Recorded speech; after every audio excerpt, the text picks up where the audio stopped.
Developing today, Meghan Markle's growing row with the Daily Mail over a letter that she claims to has delivered to her father in hospital, even though a reporter for the Mail, a woman called Caroline Graham, who is also friends with Thomas Markle, has been by his bedside when his daughter has refused to travel to the Philippines. Now, you remember Thomas Markle has actually had his left leg amputated as a result of a terrible blood clot. And this has been a story which has been very difficult for Meghan to, I guess, deal with, given her Christmas special, which came out on the same day, was all about family and loving one's family and the memories of nostalgic Christmases. She hadn't spoken to her father since 2018, of course, when he sold those pictures or set up pictures with the paparazzi before her wedding to Prince Harry. But The Sun reported this today as Meg's olive branch, writing that she had sent a written letter to her stricken dad, Thomas, but confirmed that she would not go and visit him in hospital. That's despite the fact Thomas has appealed to see his daughter one more time before he dies. Their royal editor, Matt Wilkinson, reported Meghan Markle had sent a written letter to her estranged dad, Thomas, after he had his leg amputated during life-saving surgery. The olive branch letter was delivered into Thomas's hands by reliable and trusted contacts, but the Duchess of Sussex, who has not spoken to her father since 2018, will not fly out to visit him in hospital herself. And then Tom Sykes of the Royalist Substack has a spokesperson quote from the Duchess that attacks directly the Daily Mail and its reporter Caroline Graham. They say, given that a Daily Mail reporter has remained at her father's bedside throughout, broadcasting each interaction and breaching clear ethical boundaries, it has been exceedingly difficult for the Duchess to contact her father privately, despite her efforts over the past several days. With the support of reliable and trusted contacts, her correspondence is now safely in his hands. But, Tom Sykes added, somehow we feel her letter may not remain private for long. I do feel there's a real irony with the story, though, which Meghan is now choosing to play out publicly, while at the same time sending these emails punting her Christmas products. I received this one overnight, a guide to thoughtful gifting. Meghan says, finding the right gift for that special someone should spark a little joy, maybe even whimsy. Oh, we're fans of the word. Each of our gift boxes was thoughtfully curated to make gifting easier, more personal, and worthy. Whether you're thanking a teacher, surprising a friend, or treating someone who makes your life sweeter, these gift-ready boxes bring beauty to the recipient and ease for you. But it's very difficult to view Meghan as some type of healer and gift giver, given her treatment of her father. And remember, she used to have a very close relationship with this man before she met Prince Harry. He raised her throughout her teenage years, and this is what she said on stage about him, having become a star of the TV show Suits. We need more men like that, just as we need more men like my father, who championed my 11-year-old self to stand up for what is right. So let me bring my superstar panel in on this. Father Calvin Robinson is the co-host of Reclaim the Media's Fox and Father. Emma Kenny is a psychologist and the presenter of Emma Kenny True Crime on YouTube. So, Father Calvin, I've actually heard from Markle family sources today who say they don't even know for sure that this letter has been delivered to Thomas. It apparently seems like Meghan used US government agents from the embassy in the Philippines to travel to Cebu to the hospital in order to deliver this note. Of course, she could have picked up the phone, Father Calvin. She didn't need to brief the media at all. That's what got her into this mess in the first place, because on Friday she'd said she'd reached out to her father when indeed it appeared that she'd sent an email to an account that had been dormant for 5 years. Her team, Calvin, had previously briefed me that her father was dead to her. So it feels like she's been forced into this because of the negative publicity, and she doesn't really want to have this communication. She doesn't really want to see him because she could literally pick up the phone if that's what she chose to do. Maybe she doesn't really want to, but I think her actually doing it is the good thing. If she is reaching out to her father at the end of his life, that's a good thing. I think we should celebrate and support that. She doesn't seem like a particularly good person, so she does seem to need encouragement to do good things. I think rather than criticizing her for actually taking some initiative, finally, we should be like, yeah, well done. What about what she's saying about this Daily Mail reporter, Father Calvin? Because I think it's a little bit unfair on Caroline Graham. I mean, look, I'm a journalist, right? And I used to work for tabloid newspapers. But during my time in journalism, I would sometimes form genuine friendships with the people who I was writing about. And in some ways, if you are a subject of press intrusion, it is important to have someone that you can trust to deliver the message that you want to the world. And over the past few years, this relationship that has developed between Caroline Graham and Thomas Markle is a genuine friendship. When he was going to hospital to have his leg amputated, he text messaged her and said, please come. And she has written a piece for the Mail suggesting that she views him as a father figure. So is it fair for Meghan to sort of say, oh, this is really ethically dodgy for the Daily Mail to have a reporter in my father's hospital room, if indeed this is a true friendship? The lines are blurred, aren't they? It's very difficult, and obviously personal relationships come into it. But the professional relationship is that she's a journalist and he is a potential story. So Meghan does. So have he's one of the biggest stories in the world right now, and she is getting a lot of, copy out of him.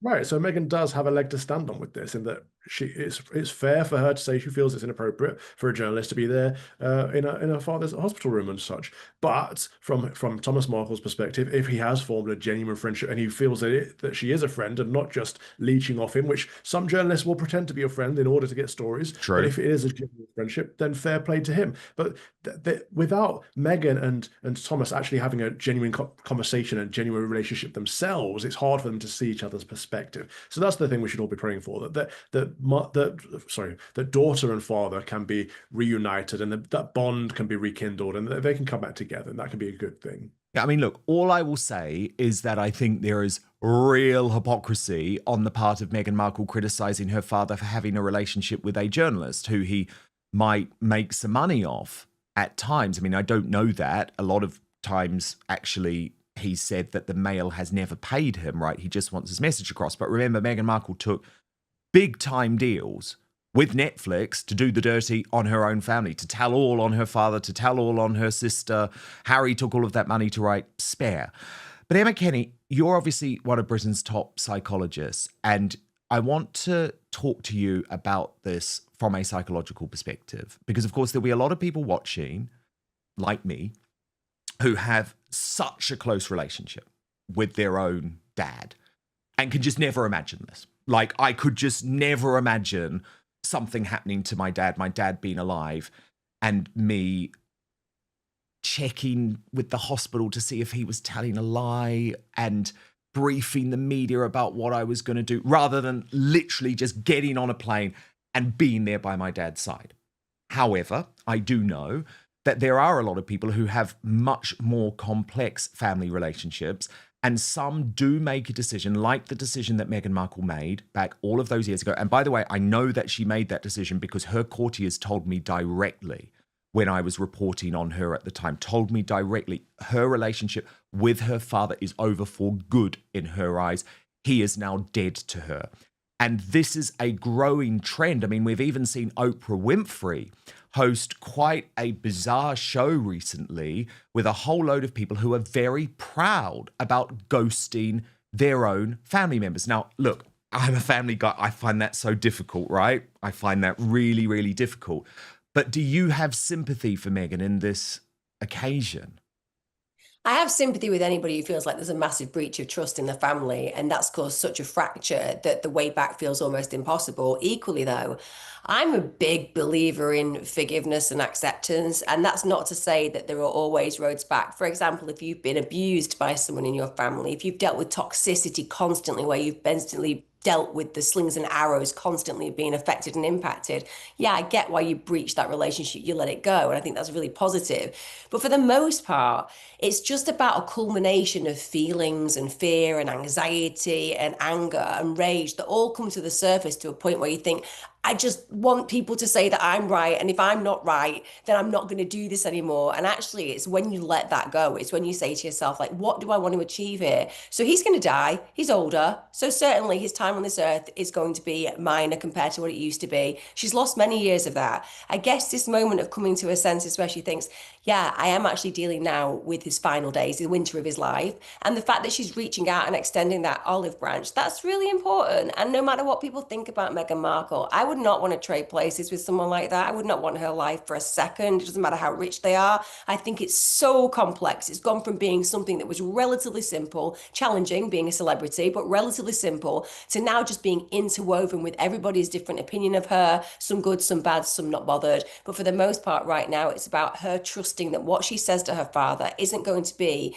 put before my eyes and your eyes before they have a chance to actually do something important, which is to figure out what next, whether that's not connecting again or whether it's starting to build that bridge, as Calvin said. That's what's key. And I would hate it if there was a journalist sat by my dad's bed actually deciding what's going to happen next, because that worries me just as a human being hearing it, let alone being Meghan Markle and thinking, what next if I send this or if this person gets hold of this information? That is going to disturb anyone with a brain cell.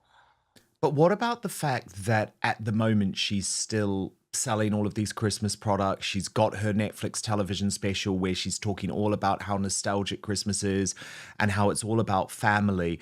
That feels pretty hard to square with her public posture on her own dad. I suppose you've just got the professional versus the personal, haven't you? And I think that when you've got so used to putting a mask on, and most of us have done it, when we've worked in TV and when we've worked in the media as you have and Calvin has, you get used to just putting your mask on. What am I selling? How am I making my cash? How am I getting the money in for the kids? That versus how do I actually feel? You rarely see how somebody feels when they're on TV. You don't know what kind of crisis is going on behind their eyes. You just see them performing. Because it is performative, that's the reality. You don't know what's happening right now that's going on behind me. You don't know because I'm not telling you. And that's the same for everybody's stories, some good, some bad.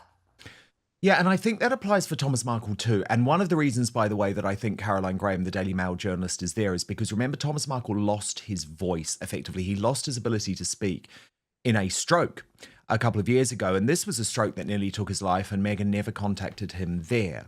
And it was actually Hans, one of the very good royal social media posters on X, who tracked down my 2021 interview with Thomas. This is just before his stroke. And she said it really highlights how everything he warned about has unfolded exactly as he predicted. She added, as a concerned father, he wasn't attacking. He was trying to caution them, even Harry, about the path they were choosing. And I think because Thomas has lost his voice in recent years, it is worth just taking a look at what he told me back in 2021. Did you know that Meghan had briefed Jason Knauf to include information in that book, despite denials from both her and Scobie that they were in cahoots together? I was sure that she had a lot to do with that book, that it wasn't just Jason Scobie or Scobie. Actually, I prefer calling him Scobie. But let's go with that. I hope to God he's not writing the book for Harry. I'm worried that Harry is going to harm his family. You have to understand, the way I feel right now is that Harry and Meghan have harmed so many people, and so many. They've harmed the entire royal family. They've harmed my family. They've harmed Doria's family. They've harmed the English people. They've gone out of their way to harm people. It makes no sense. The other thing is like Oprah Winfrey. They made Oprah Winfrey look like a fool.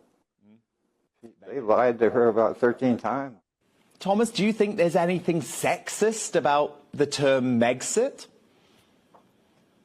No, I do not.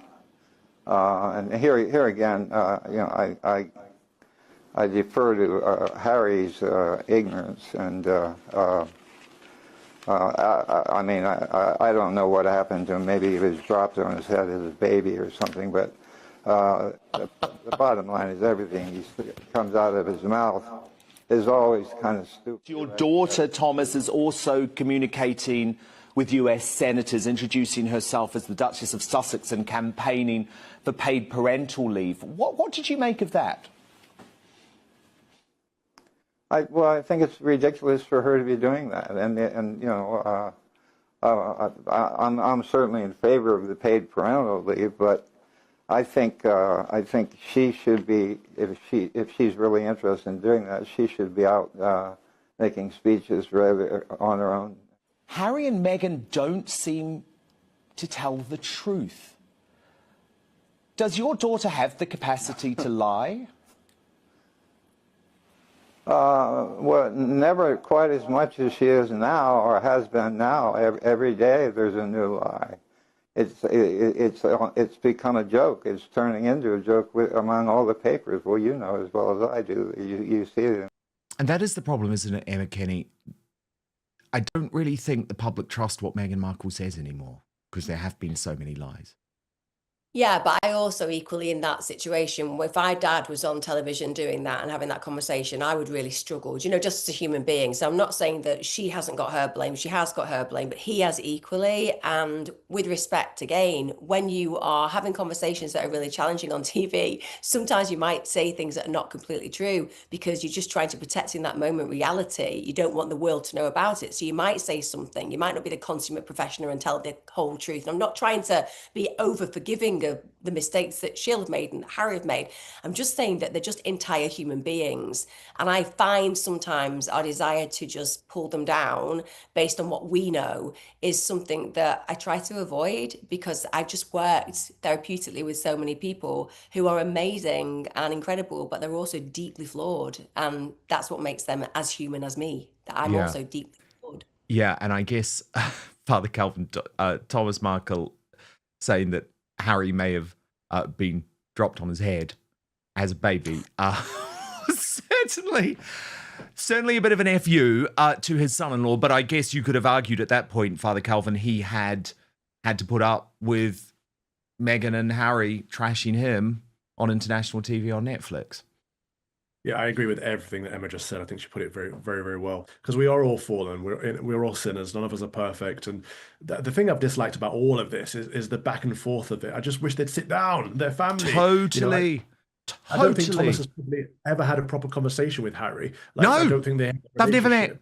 They have never met. This is so sad. But I actually do think that is down to Harry. I do. I mean, this is a guy who was in a little village in Mexico. Harry should have gone. He should have asked for his permission, and then probably none of this would have happened. But I'm not going to be a hypocrite. I mean, I've always said that I think Meghan should be in touch with her father. So if she actually is in genuine contact with her, I will give her credit for that. Just like I remember the 2 days before the late Queen Elizabeth II had died, and Harry was in the United Kingdom and refused to go and see her at Balmoral. And I remember being on GB News that night and saying, just go and see her. Just go and see her. She died 2 days later. Night, I remember. Yeah. And, you know, so it is a messy situation, but I think Thomas Markle is a good man. That's my fundamental here. He is a good man because I think back to what he did for Meghan as a child, the way that she praised him so wholesomely when she was in her pre-Harry existence. You know, he paid for everything. He took her to everything. He put her through university. He was a solo dad when Doria Raglan wasn't there for her teenage years. I think, and I've got to know him a little bit. I've got to know the family a little bit, the Markle family a little bit. And some people find them a bit brash, but I love that. I love that about them. I think Meghan probably found them a little bit too brash. But actually, to me, fundamentally, he's a good man. He's just lost his leg. He has one final wish in life, which is to reconcile with his daughter and meet his grandchildren. I think we can at least end on a note of agreement that she should allow him that. But look, fascinating discussion. Really, really good to have it. Emma Kenny is, of course, one of the country's top psychologists and also the host of the brilliant Emma Kenny True Crime must-watch channel on YouTube. And Father Calvin Robinson, of course, hosts Fox and Father alongside Lawrence Fox on Reclaim the Media. Thank you both so much. Thank you for your super chats today, by the way. Emma will like this. Alex Marmon said, Emma is surely too young to have a 23-year-old son. But the crazy thing is, Emma also has 2 very, very young children as well. So, yeah, she is far too young to have a 23-year-old. And Alex says, remember during 2020 and 2021, Starmer was pushing for harder, more draconian and longer lockdown measures. No surprise that he's pushing for masks again. That's completely right. And Derry Duro says, well said, Dad. I never followed arrows or wore a mask then. Why would I now? In terms of the overall state of the United Kingdom, Aldor FC says Scotland Glasgow is in trouble nowadays with many kids not speaking English, for fuck's sake.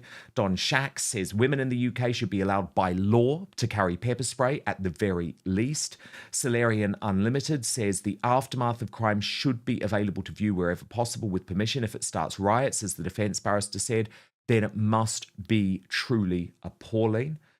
Veracity J6K says Starmer will be doing a Boris, partying without a care in the world while telling us to cover up and stay home.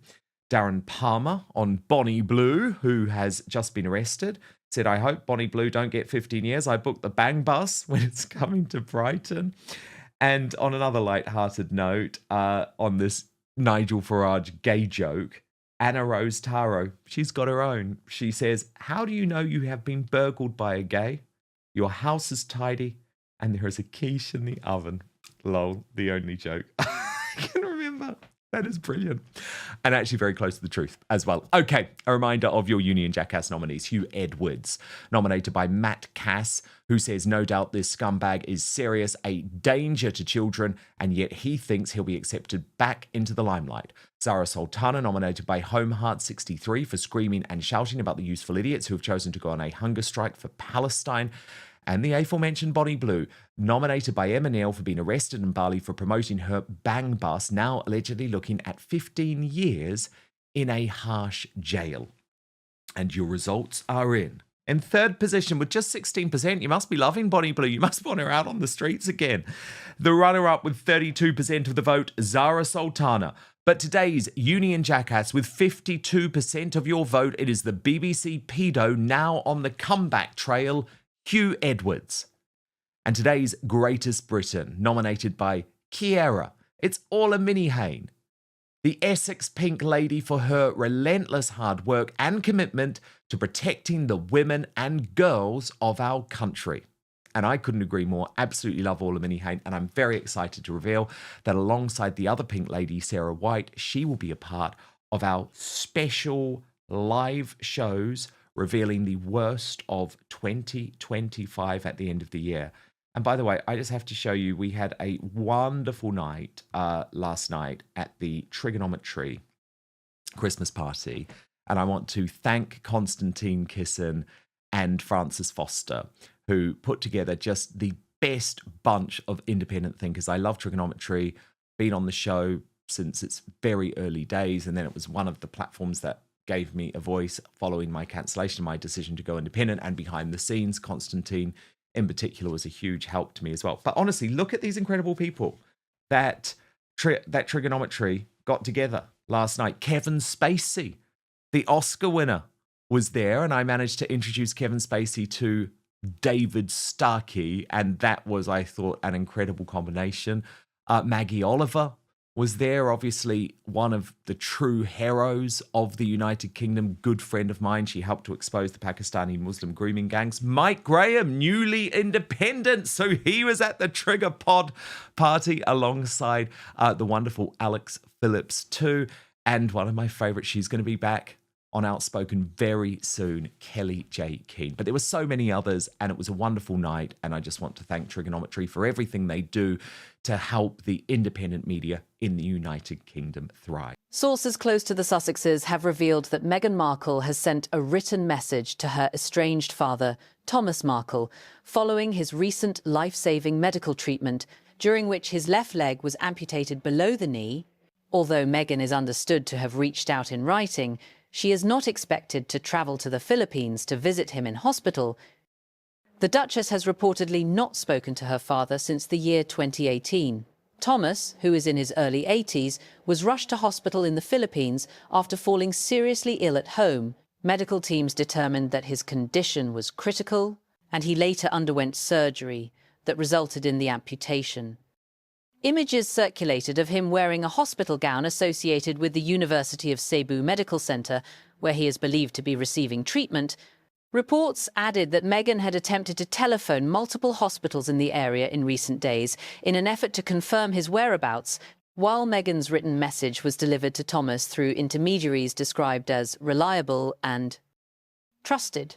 Thomas has publicly denied receiving any communication from his daughter and has appealed for the chance to see her again. His other children, Thomas Jr. and Samantha, who are both in their early 60s, have also urged Meghan to rebuild contact. Previous reports suggested that Meghan had sent an email to an old address belonging to her father shortly after his health deteriorated. And although the account was said to be inactive, sources stated that the message did not bounce back. Thomas has since been moved from the intensive care unit into a standard recovery ward following further treatment, including the removal of a blood clot that ultimately led doctors to decide on the amputation procedure. Family members have described the urgency of the situation, saying that the condition of Thomas's foot had rapidly worsened, turning first blue and then black.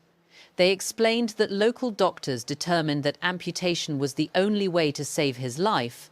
His son outlined how he had taken Thomas to a nearby hospital after noticing the decline, where scans and tests revealed the severity of the issue. He also revealed that the family now faces a substantial medical bill for the ongoing treatment. Meghan's spokesperson has confirmed that she reached out to her father following what was described as a life or death moment in his care. People close to the Duchess indicated that she had attempted to call various medical facilities and was working to establish direct contact. Though she reportedly did not have access to her father's current telephone number, it is also believed that he may not have a phone with him while in hospital. Thomas has reportedly struggled with his health for several years, having suffered a stroke and other medical emergencies. After living in Mexico for roughly a decade, he moved to the Philippines earlier this year. His estrangement from Meghan dates back to the period surrounding her wedding to Prince Harry, during which he suffered 2 heart attacks and was unable to attend the ceremony. He has never met his grandchildren, Archie and Lilibet. Sources close to the Sussexes said the Duchess's correspondence has now safely reached her father, though it remains unclear whether the pair have spoken directly or whether this development signals a broader reconciliation.